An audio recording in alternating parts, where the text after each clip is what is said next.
Hi there, class. It's Mr. Reimer again.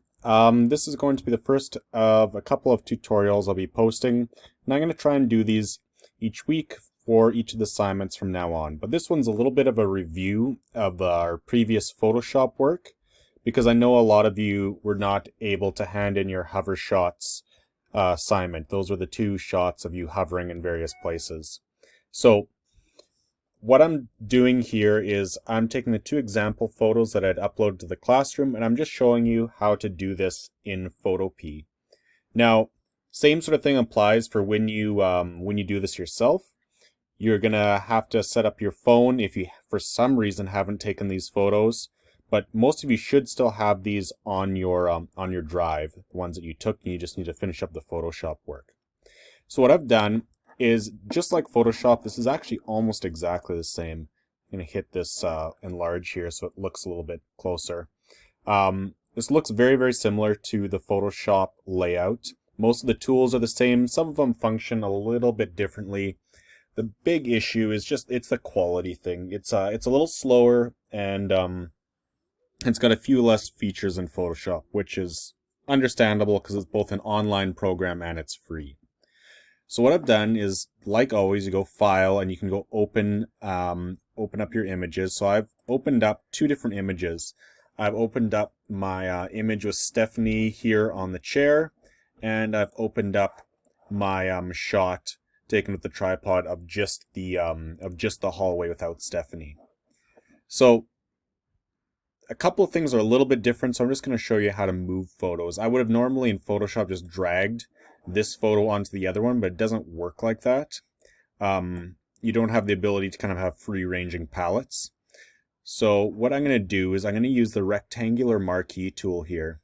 So basically a rectangular selection. I'm just going to click outside the photo. I'm going to drag down to here, and we're going to get the selection of the photo. Then I'm going to hit Command or Control C to copy it.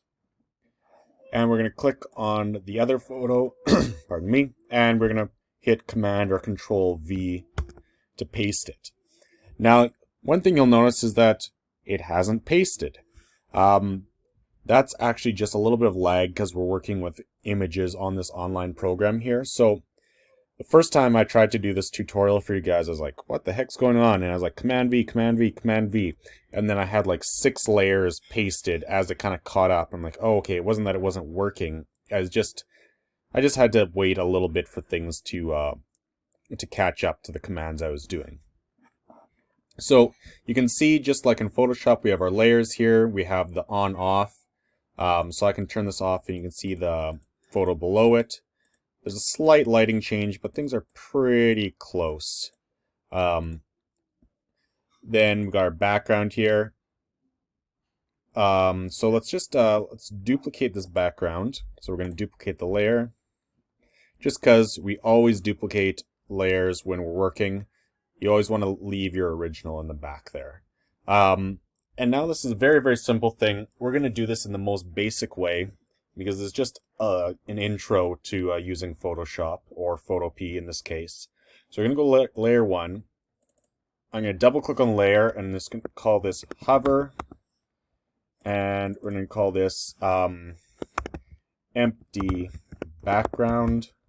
Always good to label things in Photoshop or Photopea, whatever program you're working on, because it makes it quicker to work. Right now we're only working with 3 layers, but it's very, very common, especially as you get more into Photoshop and other editing tools, to be working with sometimes like 30, 40 different layers, and you want to like be creating folders and subfolders and locking them together. So if you start training with good habits, and this covers sports and this covers schoolwork, this really is true in all areas of life. Start with good habits, keep those good habits going, and it's going to make you much more successful later on. So next thing we need to do is we click on our hover layer, so make sure your hover layer is selected. And just like in Photoshop, it's the same thing right here. So down here it looks like a little sort of whitish flag with a black circle in the middle. Add Raster Mask.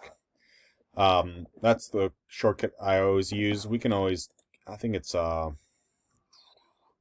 where is it here? Raster Mask is under layer, so we can add there, but I always just prefer to use these. So add raster mask, you'll notice nothing has changed, but we have a white box appear linked. See, it's locked to this this layer, and you can see we've got the selection icon sort of around that. So if I click back on here, I'll be working on my actual photo, whereas if I'm clicked here, I'm working on the mask. Now, you'll remember to zoom in, the commands are almost all the same as Photoshop, so I can hit spacebar control or spacebar command and click to zoom in, which is awesome. So one thing you'll notice here, you can see there's a lot of like color noise.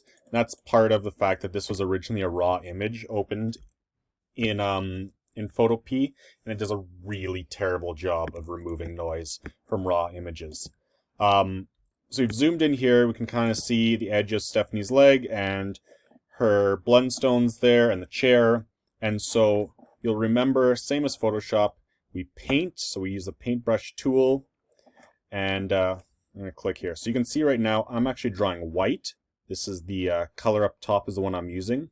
And you can see this little up-down switch here. It's the swap colors. You can also hit X.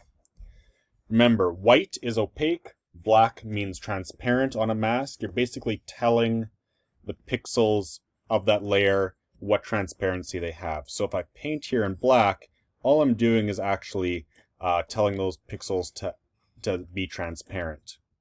Now, same thing goes as before, but just make sure up here in the top, you check on your brush size, and you can set your brush size and also your hardness.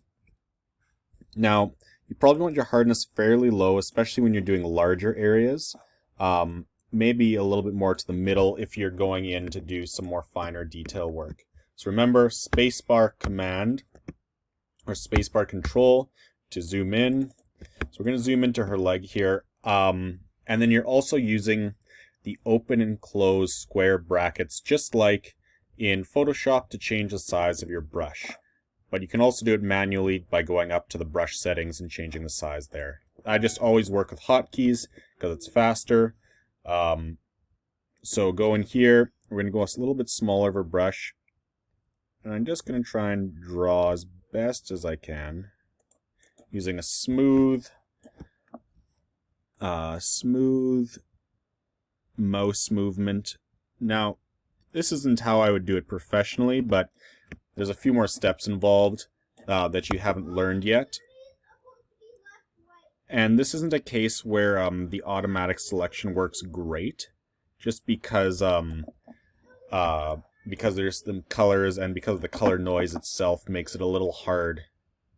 I'm actually not sure. I'm sure Photopea has an automatic selection mode, but it's in those things where you really start to see like the big differences between various programs, is just how good the algorithms are for finding and defining the selection of things. I also don't like how sometimes a little hard to see where your mouse is. You kind of got to wiggle it a little bit. The outline's a little small. So you can see I kind of go around here, and I'm just slowly using a little bit harder of a brush. I'm just going to get rid of this because I don't want to bother with it. But using the outline of the brush here, just working along the edges, nice slow strokes with the mouse to get my basic shapes kind of in there. And then what I'm going to do, and actually go the whole way along here. It's maybe not entirely fair, but well, that one wasn't good. Remember Command Z or Control Z to undo. Okay, I'm going to go a little bit bigger with the brush now, and just erase like this, beside where I was going before, just to kind of give me a little room to work. And I'm not going to do this entire thing for you, but I'm going to give you kind of the basics of it. Zoom out here. Remember, to zoom out, it's spacebar, Command or Control, Option or Alt, depending on whether you're working on a Mac or on a Chromebook. So I think it's Control Alt on the PC, but you might have to just double check that. So once I get a little bit more of this kind of done here, and I got a little bit of wiggle room, so I still have nice clean edges on around the actual leg and boot there. Then I go in here, okay, and now I can go for a little bit softer of a brush and a little bit larger of a brush, because you always want to be blending. You don't want to have harsh edges, right? So we go a little bit bigger and adjust the brush size as need be. You can see here there's a little bit more of a shadow on the wall. It's a little bit different looking, so sometimes you just got to go in and kind of finesse the blending of that a little bit, right? So we go down here, and go. I could even go over here and actually, you know, start bringing these people back in, which is kind of cool. So Stephanie's up there. I have to go in kind of behind her leg here. You can see the transition still isn't totally clean, but we'd go in there and kind of just clean it up as we need be. Remember, if you ever want to bring back, like say I made a mistake and I got rid of her leg there, I can either Command Z it, or if like, you know, got rid of the edge of her foot there, I can just switch this back to white and start drawing it back in, switch it back to black, and start cleaning it up again. Just making sure my edges are nice, right?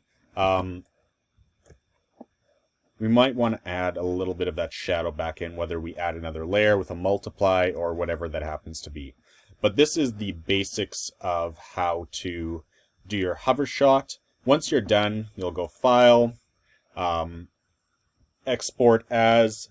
You can save it as a PSD because it's a multiple layer file, but what you'll be handing in is export as a JPEG, and the JPEG is what you're handing in to me. PSD files are much too big for Google Classroom, so make sure you're handing it in as a JPEG. So take your time, but that's how you do your sort of your basic layer mask in